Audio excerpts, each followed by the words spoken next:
Now, in Japan, a group of government officials has decided to come clean and admit that residents of Fukushima may never return to their homes. They say that radiation levels there cannot be brought back to normal anytime soon and are urging the leadership to abandon its promise to make the area fit for living in.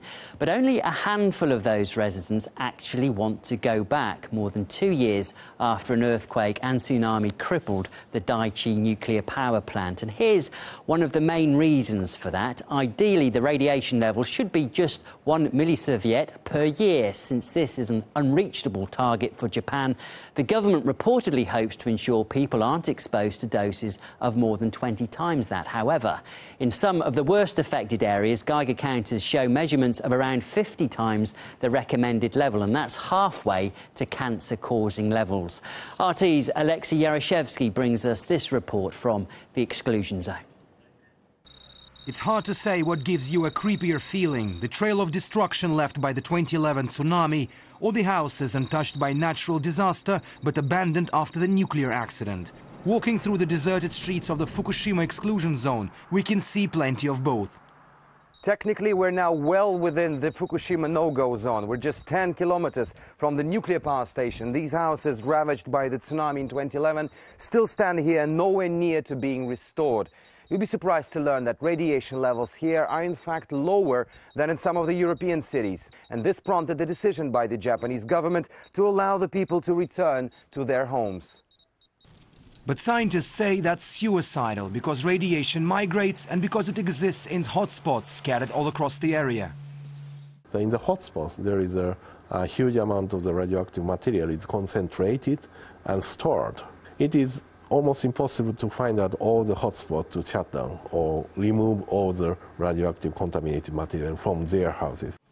We actually stumbled upon this process. Radiated material from personal belongings to contaminated soil is put in plastic bags and buried.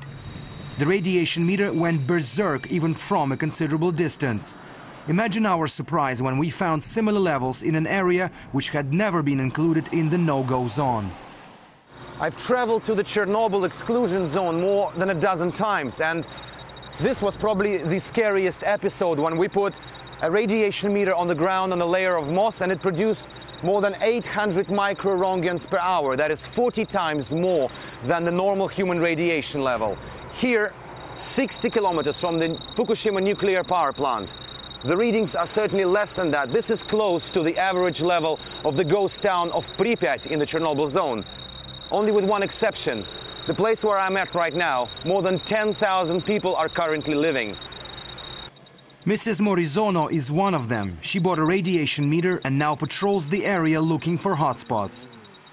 We had after-school classes for children at our house, but had to close it because of high radiation. In her short life, this girl has already got used to seeing a lot of radiation meters. Just like Mrs. Morizono, her mother joined an NGO group of ordinary women, united by fear for the future of their children and distrust of the government's actions.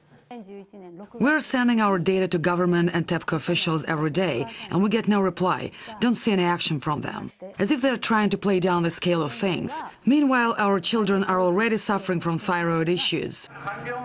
The voice of dissent is now intensifying, despite assurances from TEPCO as spent nuclear fuel rods are removed from Reactor 4 at Fukushima Daiichi. We have it under control. It's a challenging process, but we have the equipment to perform it. Anti-nuclear protesters in Tokyo say no one should be allowed back into the Fukushima area until it's completely safe, which in truth may not happen for centuries. Their picket has just surpassed 800 days, and they will stay longer, they say, to force their government into rethinking its nuclear policies. Alexei Yaroshevsky, RT, reporting from Japan.